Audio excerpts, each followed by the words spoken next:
Ketemu lagi kita di Pusbang Berbincang, berbagi ilmu untuk semua. Pada edisi kali ini, kita kedatangan tamu yang istimewa. Beliau adalah Kepala Bagian Program dan Hukum dari Sekretariat Direktorat Jenderal Survei dan Pemetaan Pertanahan dan Ruang, Ibu Septeng Paramia Swantika ST MSI. Selamat datang Ibu. Selamat datang juga. Apa kabar Bu? Alhamdulillah baik. Sobat Pusbang, Ibu Septeng ya? Iya, Septin aja. Septin. Ibu Septin ini adalah peserta terbaik ya dari pelatihan kepemimpinan administrator angkatan 2 ya, ya. Gelombang 2. Jadi nanti kita berbincang-bincang dengan beliau terkait dengan pengalaman beliau mengikuti PKA 2 serta kita kulik-kulik terkait dengan aksi perubahan beliau nih. Siap. Di unit kerja di Setdijen SPPR. Bu Septin barangkali bisa diperkenalkan dulu Ibu sehari-harinya menjabat di apa dan di unit kerja mana Bu? Oke. Silakan. Siap. Selamat pagi. Selamat pagi teman-teman semua, sobat apa ya, Pusbang ya namanya, sobat Pusbang berbicara. Perkenalkan, saya Septin Paramia Swantika, biasa dipanggil Septin. Saat ini saya menjabat sebagai Kabak Program dan Hukum pada Setdijen Survei dan Pemetaan Pertanahan dan Ruang di SPPR. Dirjen SPPR ya. Kuningan. Ya. Terkenalnya kantor Kuningan. Iya betul. Kantornya terpisah sendiri. Oh iya. Di apa namanya? Sentral Bisnis. Yes. Sobat Pusbang. Di belakang sebetulnya sentral bisnisnya yang depan, yang belakang gitu. bagian makan. Oh iya, ini sederet Iya betul. makanan ya Bu ya. Betul. Gitu. Maksudnya saat ini kan baru selesai mengikuti PKA ya Bu ya. Pelatihan kepemimpinan administrator. Nah, kali ini kita ingin mendapatkan cerita dari Ibu terkait dengan keikutsertaan Ibu di pelatihan kepemimpinan administrator. Bagaimana kesan Ibu mengikuti dari mulai distance learning, kemudian klasikal 1 sampai klasikal 2, barangkali bisa diceritakan sedikit Bu. Oke, siap. Jadi sebenarnya saya awalnya ketika dapat pemanggilan, saya takut. Aduh, kerjaan banyak sekali. Takutnya saya nggak bisa fokus untuk diklat gitu. Dan ketika kita membaca pemanggilan itu kan masa periodenya jauh ya, dari 21 Maret sampai 6 September. Panjang sekali ini kursus gitu. Apa saya bisa mengikuti dengan fokus gitu. Nah, saya coba jalani aja. Dijalani, terus semuanya dijalani dengan maksimal. Alhamdulillah semuanya berjalan dengan lancar gitu. Tapi ternyata menyenangkan diklat itu gitu. Jadi di diklat itu kita diberikan kompetensi yang baru, maksudnya penambahan kompetensi yang baru, merubah mindset kita bahwa gimana sih seorang pemimpin itu gitu. Jadi kompetensi manajerial kita diasah kembali, diingatkan kembali, agenda 1, 2, 3, kemudian selain itu yang sangat berkesan bertemu dengan teman-teman dari seluruh Indonesia gitu. Jadi yang selama ini saya cuma tahu dari sisi survei dan pemetaan. Kalau kadang-kadang nyerempet ke bagian TU karena memang di Setdijen SPPR kan juga mengurusi tata usaha, kemudian terkait dengan penganggaran di daerah gitu. Dan di sini saya bisa bertemu dengan teman-teman dari seluruh daerah, baik pusat, dari ujung ke ujung sampai di Papua juga, teman-teman ada yang Papua Barat. Jadi mendengarkan apa keluh kesah mereka juga gitu. Jadi membuka wawasan kita, gimana sih di kantor pertanahan sebetulnya apa yang menjadi kebutuhan mereka, bagaimana dengan yang kita susun di pusat ini, bagaimana masukan teman-teman juga. Nah, walaupun di tengah perjalanan ketika klasikal ada berita dukanya. Jadi salah satu teman kami, Mbak Asih, meninggal dunia dan itu cepat sekali waktunya ya lumayan agak ngedrop di saat itu kami semua. Karena tidak terkira dan apa namanya, rasa sedihnya ya masih sampai sekarang, tapi itu justru yang membuat kami semakin akrab sih gitu. Jadi banyaklah kesan-kesannya selama di PPSDM ini gitu. Terus kemudian yang berkesan juga layanan di PPSDM yang luar biasa. Jadi Bapak Ibu Widya Iswara, kemudian Bapak Kepala PPSDM, Pak Hardian, dan Bapak Ibu pejabat administrator dan pengawas di PPSDM semuanya melayani dengan hati gitu. Jadi semua apa permasalahan, apa keluhan segera diatasi oleh teman-teman PPSDM. Itu yang sangat luar biasa juga. Terima kasih juga untuk PPSDM. Jadi tidak tidak semenguras pikiran yang diduga. Iya, betul. Pegawai lain ya, Bu ya. Iya, betul. Ternyata menyenangkan di diklat itu. Jadi keluar dari keseharian, kemudian belajar hal yang baru, mengasah kembali kompetensi manajerial kita, bagaimana menjadi seorang pemimpin. Itu ya benar-benar menambah pengetahuan dan bisa ngobrol, bisa ketemu, bisa akrab dengan beramah tamah dengan seluruh teman-teman yang dari dari Sumatera sampai Papua. Menyenangkan sekali. Kalau PKP itu kan kepemimpinan pelayanan ya, Bu ya. Nah, saya juga peserta PKP angkatan ke-6 saya itu. Kemudian untuk PKA itu kepemimpinan apa ya, Bu? Kan boleh tahu? Iya. Jadi kepemimpinan administrator. Jadi seorang pemimpin itu, satu hal yang saya tangkap bahwa seorang pemimpin itu bukan hanya memimpin, tapi dia juga harus bisa dia bisa berada di tengah juga. Dia berada di depan, di tengah, dan bisa di belakang. Di depan dia bisa mengarahkan, di tengah dia bisa mendorong dan menginovasi anak buahnya untuk maju gitu. Jadi bukan hanya perintah, tetapi mengcoaching memimpin tapi juga membangkitkan semangat, mendorong teman-teman berinovasi. Itulah seorang pemimpin. Di belakang dia juga bisa mendorong teman-teman, memajukan juga teman-teman semua gitu. Itulah seorang pemimpin yang baik. Jadi bukan, kadang-kadang kan kalau kita lihat ada pemimpin yang tidak senang kalau anak buahnya maju, tidak mau dikalahkan gitu. Tapi kalau yang namanya pemimpin yang baik, dia akan selalu memotivasi anak buahnya untuk maju. Ketika anak buahnya maju, itu juga hasil dari kepemimpinan bosnya juga kan gitu. Betul. Dan bisa mengarahkan anak buahnya, kemudian bisa meng-backup, artinya ketika ada sesuatu yang salah, bisa mem-backup anak buahnya. Itulah seorang pemimpin. Betul. Berarti apa yang Ibu sampaikan itu sejalan dengan ada ungkapan, Bu. Jadi bahwa pemimpin yang berhasil itu salah satunya bisa menciptakan penggantinya. Iya, betul. Jadi nggak hanya untuk dirinya sendiri yang pintar untuk memimpin, tapi juga bisa menciptakan kaderisasi. Iya, betul. Salah satunya dengan memotivasi. Kan? Iya, betul. Kemudian untuk ini, Bu, aksi perubahan yang dilaksanakan oleh Bu Sektin di unit kerja Sekdijan SPPR, kira-kira dalam hal apa, Bu, bisa diceritakan teman-teman?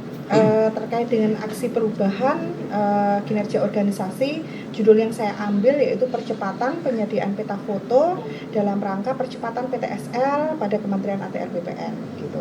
Jadi yang mendasari adalah perintah Bapak Presiden Jokowi kepada menteri kita bahwa ada 3 pesan dari Presiden Jokowi. Salah satunya adalah percepatan penyelesaian PTSL 120 juta bidang tanah pada tahun 2024 ini. Nah, saat ini itu kita PTSL dengan pemetaan fotogrametri. Artinya perlu adanya peta foto untuk pelaksanaan PTSL. Saat ini kita juga melaksanakan PTSL terintegrasi, tidak hanya pemetaan bidang baru, tetapi juga perbaikan atau penataan bidang tanah dan juga peningkatan kualitas bidang tanah atau penyelesaian KW 456 atau yang kita sebut K4. Nah, uh, karena adanya pengadaan peta foto, keterbatasan SDM, sehingga pengadaan peta foto itu melalui pihak ketiga. Saat ini itu kemarin sebelum di 2023 lah, 2023 itu pengadaan peta foto dengan tender manual. Tender manual itu kalau lancar itu minimal 2 bulan waktunya. Itu belum termasuk dengan analisa yang dilakukan oleh Pokja terhadap tornya PPK dulu gitu. Kadang-kadang kan antar PPK membuat tor yang berbeda-beda. Nah ini kan Pokja melakukan analisa dulu, jangan sampai terjadi masalah gitu. Karena kan semua lelang semuanya ke UKPBJ pusat. Kemudian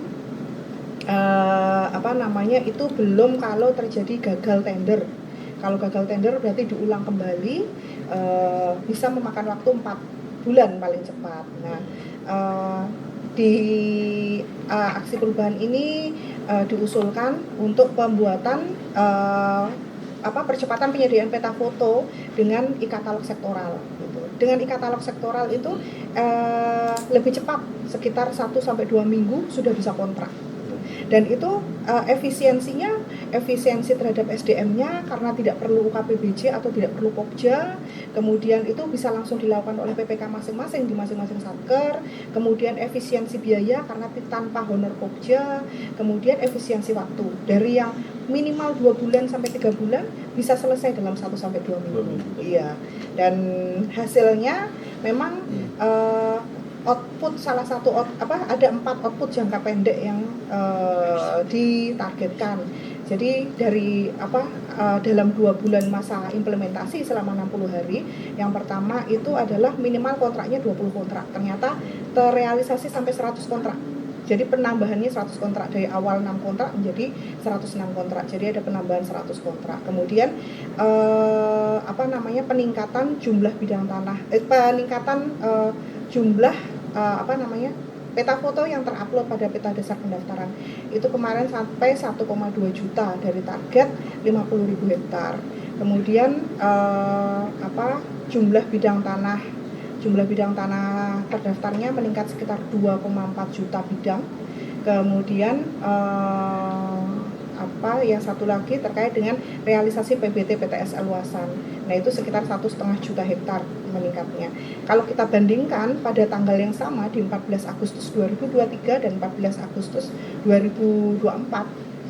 Jadi 14 Agustus 2023 itu realisasi PTS luasan itu 732.000 hektar atau setara dengan 31% dari target saat itu. Nah, kemudian di 14 Agustus 2024 realisasinya sudah masuk ke 2 juta sekian hektar, saya lupa. Nah, itu realisasinya sudah 72% dari target tahun ini gitu. Jadi peningkatannya dari 700.000 ke 2 juta sekian itu 341% gitu. Jadi lonjakannya lumayan juga dengan adanya e-katalog sektoral gitu. Jadi percepatan yang didapat luar biasa gitu. Mohon maaf Bu, kalau yang e-katalog yang dijadikan aksi perubahan apakah berbasis aplikasi? Iya betul. Jadi aplikasi dari LKPP, kemudian kami dari Direktorat Jenderal Teknis mengusulkan ke UKPBJ untuk memasukkan barang peta foto ini ke dalam etalasenya. Jadi waktu pembahasan kami rapat dengan LKPP, kalau nggak salah 2 kali sampai 3 kali lah kami rapat dengan LKPP untuk persetujuan untuk itu bisa masuk ke etalasenya e-katalog sektoral. Jadi stakeholder yang Ibu libatkan UKPBJ di Biro Umum juga terlibat ya? Iya, Kepala Biro Umum kemarin juga mendapat dukungan dari Pak Wamen, kemudian dari Deputi LKPP, kemudian ini kan juga akan dieskalasi untuk di proyek ILAS. ILAS itu Integrated Land Administration and Spatial Planning Program. Jadi kegiatan baru pembiayaan World Bank untuk PHLN. gitu. Yang akan dimulai 2025. Nah, kita rencananya akan advance procurement di tahun ini dengan mekanisme kontrak payung. Nah, informasi-informasi terkait pengadaan, kontrak, dan kinerja penyedia ini bisa dari e-katalog sektoral. Ya, karena prinsip pelaksanaannya sama dengan PTSL terintegrasi yang saat ini kita laksanakan. Gitu. Kemudian kalau untuk yang e-katalog ini apakah di tingkat kementerian pusat atau bisa dipakai teman-teman daerah atau gimana? Justru yang jadi pemakaiannya itu di pusat maupun daerah. Justru yang saat ini lebih banyak di daerah. Ya? Karena kan anggaran PTSL ada di daerah. Jadi yang klik langsung di e-katalog, melakukan nego, langsung kontrak, itu langsung PPK-nya langsung. Gitu. Jadi memang di daerah. Kantor pertanahan. Iya, betul. Jadi pusat ini memfasilitasi pelaksanaan e-katalog yang terkait dengan PTSL. Ini ya di tingkat Ditjen Teknis untuk memudahkan teman-teman daerah yang betul. melaksanakan pengadaan. Iya, betul. Penyediaan peta fotonya menjadi lebih cepat, otomatis PTSL juga menjadi lebih cepat. Tuh. Kemudian kalau untuk Ditjen Teknis yang lainnya apakah ada dilibatkan sebagai stakeholder terkait di PHPT mungkin? Kalau PHPT kan hasil dari peta bidang tanahnya kemudian akan dimanfaatkan untuk program sertifikasi yang targetnya ada di PHPT. Nah, yang terlibat selain kepala biro umum, ada biro perencanaan dan kerjasama karena terkait dengan anggaran, kemudian ada biro keuangan juga, gitu stakeholdernya untuk yang internal. Jadi dengan kerjasama dan kolaborasi intinya kita diajarkan di PKA dan PKP itu untuk meraih kinerja yang baik ya Bu ya. Iya, betul. Yang bagus ya. Betul. Mendukung capaian-capaian yang spektakuler kalau bagi saya Bu. Karena kan walaupun ada e-katalog sektoral, pemantauan evaluasi kan tetap harus ya. Jadi pemantauan Monef selain dari Ditjen SPPR kan juga ada Rapim yang tiap 2 minggu sekali dipimpin oleh Pak Wamen. Pak Wamen gitu. Kalau enggak Pak Menteri langsung ya. Iya betul. Pak Wamen atau Pak Menteri langsung gitu. Jadi itu juga mempercepat penyelesaian PTSL sebenarnya. Iya. Karena tadi disampaikan Bu Septin banyak sekali capaian spektakuler itu. Dari 200.000 hektar foto menjadi 1 juta. Iya. Kemudian dari PTSL 723.000 hektar di tanggal yang sama 14 Agustus 2023 menjadi 2 juta sekian hektar atau 72% dari target 2024 di tanggal yang sama 14 Agustus. Iya, betul. Sangat. Makanya ini penghargaannya tidak salah orang bagi saya. Itu kalau yang peta foto tadi yang terupload peningkatannya saja yang 1,2 juta hektar. Itu dari target yang saya targetkan di aksi perubahan sekitar 50.000 hektar. Ternyata peningkatannya ada 1,2 juta hektar. Jadi melebihi ekspektasi ya Bu ya. Iya, betul. Kemudian untuk aksi perubahan itu apakah bisa keberlanjutan ya Bu ya? Bisa dilanjutkan di tahun-tahun berikutnya atau masih ada perlu perbaikan? Iya. Jadi untuk jangka menengah, jangka panjangnya memang arahnya bahwa data yang ada jadi mulai dari jangka pendek ya. Jangka pendeknya terkait dengan persiapan itu revisi di Pasekjen. Jadi di pertengahan tahun kemarin kita mendapatkan tambahan anggaran PBT PTSL 300 miliar. Jadi target peta foto itu ada 4,5 juta hektar. Dari yang di awal 3 juta hektar, ketambahan di tengah tahun 1,5 juta hektar, jadi ada 4,5 juta hektar. Kemudian itu baru terbit dipanya di bulan Juli. Kemudian untuk pengorganisasiannya, pembentukan tim efektif, kemudian koordinasi jejaring kerja. Nah, kemudian di pelaksanaannya kami menerbitkan surat edaran Dirjen SPPR terkait dengan percepatan penyediaan peta foto sekaligus menyampaikan mekanisme untuk pembayarannya output PBT PTSL kan, itu yang sering menjadi pertanyaan teman-teman daerah nih terkait akuntabilitas gitu. Evidence-nya apa sih? Terus apa saja yang dibayarkan gitu. Bagaimana mekanisme pembayarannya. Kemudian kami melakukan sosialisasi karena ternyata tidak cukup e-katalognya masuk ke etalase e-katalog sektoral, tetapi ternyata masih banyak teman-teman daerah maupun penyedia yang belum paham gitu. Misalkan penyedia ada salah memasukkan data atributnya di etalase. Misal dia menulis kemampuannya adalah 50 menulis kemampuannya adalah misalkan 5 juta hektar. Nah, itu kan sudah tidak masuk akal. Ada lagi yang memasukkan 5, mungkin maksudnya 5 paket, tapi dia tulis 5, padahal 5 hektar itu kan nggak mungkin gitu gitu. Nah, akhirnya kami melakukan market sounding juga ke penyedia. Mereka harus mengisi yang benar. Ketika mereka tidak mengisi yang benar, maka ada sanksi yang diberikan. Itu yang disampaikan, dan itu disampaikan oleh Kepala Biro Umum, oleh Pak Ses. Kemudian kami juga melakukan sosialisasi baik kepada bagian TU, bidang SP, kemudian ke PPK di seluruh Indonesia melalui Zoom. Harapannya karena ada tambahan target 1,5 juta hektar, teman-teman bisa menggunakan e-katalog sektoral untuk mempercepat, tapi tahu juga aturannya gitu. Jadi kemudian yang keempat, pemantauan dan evaluasi, artinya MONEV.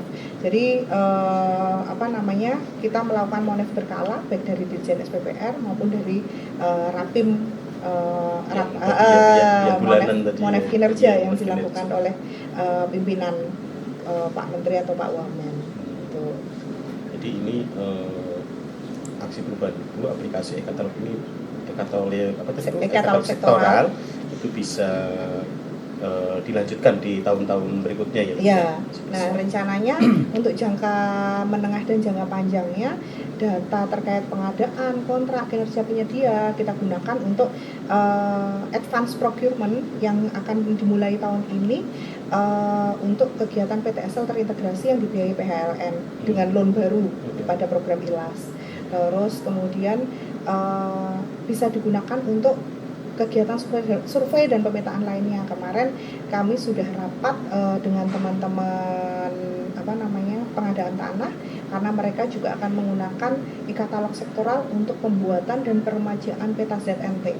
Gitu. Untuk percepatan mereka juga akan menggunakan e-katalog sektoral. Kemudian terkait pendanaan sudah ada rencana pendanaan, karena kami sudah trilateral meeting juga dengan Bappenas. Jadi untuk rupiah murni PNBP untuk 2025 maupun dari ILS untuk 2025 sudah diajukan.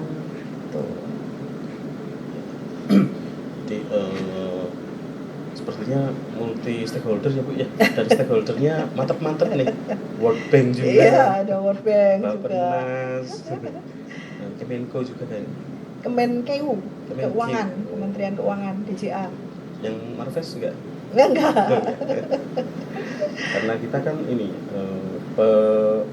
mungkin mendukung kebijakan satu peta, iya gitu. Jadi kan nanti integrasi terhadap informasi geospasial tematiknya maupun peta fotonya kan semuanya akan menjadi satu sistem pada One Map kan. Karena dari PTSL itu kan nanti bisa ini kan Bu, kalau kita kan berkontribusi di register itu kan Bu, register properti untuk easy of doing business. Iya. Itu. Sekarang menjadi Be Ready. Ya. Sekarang menjadi Be Ready. Kemudian Bu Septin terkait dengan implementasi aksi perubahan, tentunya kan juga ada peran coach dan mentor dari Ibu. Itu gimana peran Ibu, bisa diceritakan? Ya. Mentor yang pastinya sangat mendukung ya, maksudnya mentor saya berubah di tengah-tengah karena awalnya Bu Fitri Yani Hasibuan, kemudian beliau di bulan Juli pindah menjadi Kakanwil Kalimantan Tengah ya. Kemudian saat ini mentor saya Pak Hendy Pranabowo gitu. Mentor pastinya mendukung, apalagi ini terkait percepatan PTSL gitu. Jadi beliau yang memberikan arahan sebaiknya surat edaran ini seperti apa, kemudian beliau juga yang mengisi ketika sosialisasi dan market sounding, kemudian memberi arahan juga untuk pengembangan e-katalog sektoral seperti apa gitu. Kemudian kalau terkait coach, dari awal diklat coach sangat membantu, memberikan semangat kami ini, memberikan mengcoaching kami gitu. Jadi kami itu selalu tenang dengan coaching Pak Agus Jatmiko gitu. Iya, Pak Agus Jatmiko gitu. Mendorong kami untuk berinovasi gitu. Terus kemudian bagaimana cara menyampaikan paparan, bagaimana membuat laporan yang baik. Beliau selalu mengcoaching kami dan jangan sampai stres gitu. Jangan sampai stres, jangan jadikan beban gitu. Karena tadi ada kejadiannya Bu di Iya, betul. Iya. Kebetulan beliau juga wali kelas kami. Iya. Tentunya teman-teman satu angkatan Bu. Kenapa? Peran mereka. Oh iya, ya seperti yang saya sampaikan di awal gitu. Di Diklat ini menyenangkan karena ketemu teman dari berbagai provinsi, baik pusat, kemudian di daerah gitu. Kami saling mendukung gitu. Ya agak shock juga ketika ada kejadian berita duka itu gitu. Tetapi itu yang menguatkan kami semua di sini gitu. Jadi kita saling mendorong, saling memotivasi gitu. Jangan jadikan ini beban gitu. Jadi ya saling membantu lah kita semua di sini gitu. Saling ikatan emosionalnya udah terbangun sepertinya. Iya, betul. Kemudian untuk ini rencana ke depan nih, rencana ke depan setelah Ibu selesai di PKA, apakah ada keinginan atau inovasi baru yang sudah ada di angan-angan yang ingin diimplementasikan meskipun tidak terkait dengan diklat apapun gitu? Iya. Saya selalu berusaha setiap apa yang dihadapi kerjakan dengan maksimal gitu.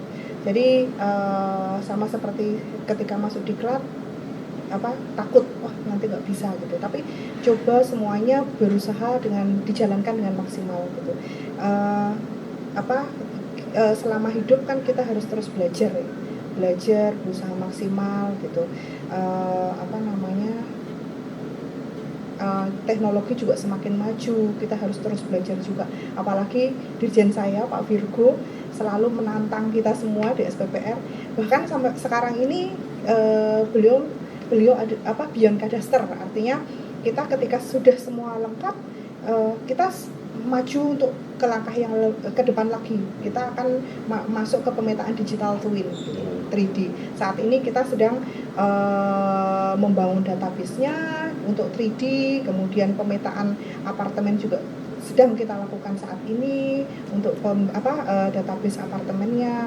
Kemudian nanti ke depan kita akan masuk ke digital twin. Saat ini kami sudah melakukan pilot project di 6 lokasi untuk pemetaan 3D menggunakan LIDAR. Nah, kedepannya di 100 kota lengkap dengan menggunakan anggaran PHLN itu kita akan melakukan pemetaan digital twin. Jadi sudah beyond kadaster yang dikembangkan.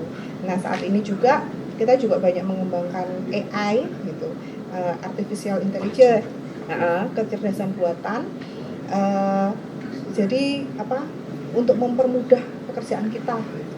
Jadi semakin maju dan karena Pak Dirjen juga mendorong kita untuk terus maju, kita terus berinovasi terus ke situ. Gitu. Jadi mungkin Pak Dirjen ini ya Bu ya, sosok yang anti zona kenyamanan. Iya, betul. Jadi unlearn dan relearn. Betul. Berubah mindset kita semua lah. Jadi di jajarannya ikut terpacu, terdorong untuk maju dan terus menciptakan hal-hal baru ya Bu. Iya. terus belajar gitu. Kalau kita nggak mau belajar ya pasti tergerus akhirnya. Maksud tergerusnya rasanya nggak enak ketika kita sekeliling kita sudah maju ke step berikutnya, kok kita nggak ikut maju gitu kan, pasti terdorong untuk belajar terus gitu, penasaran terus apa sih ini gitu. Iya. Betul Bu. Tadi yang diungkapkan Bu Septin, karena kita selama hidup ya terus belajar, Iya. belajar menambah ilmu dan pengetahuan yang baru. Betul. Baik, Sobat Pusbang, sangat bernilai sekali dan sangat berharga terkait dengan apa yang disampaikan oleh Bu Septin terkait keikutsertaan beliau di pelatihan kepemimpinan administrator yang diselenggarakan oleh BPSDM. Barangkali ada pesan Bu, pesan kepada teman satu angkatan yang menyaksikan, kemudian pesan untuk teman-teman pegawai yang belum PKA karena ada kondisi kejadian yang dialami oleh angkatan Ibu.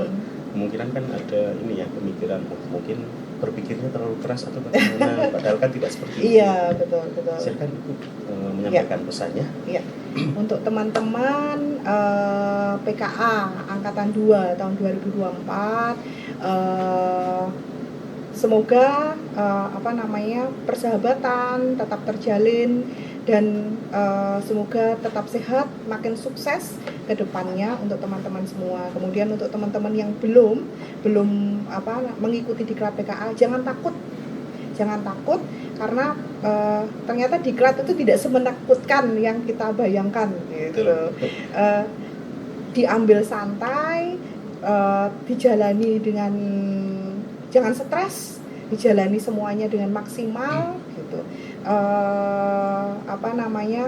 Kalau kita pasti semuanya akan berjalan lancar. Berusaha dan belajar dimanapun itu lakukan secara maksimal, pasti semuanya berjalan dengan lancar. Dan jangan takut dengan kegagalan gitu.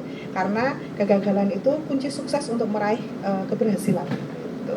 Jangan pernah putus asa gitu. Yang jelas jalani semuanya dengan baik, pasti Allah juga berikan yang terbaik. Gitu. Itu kuncinya betul.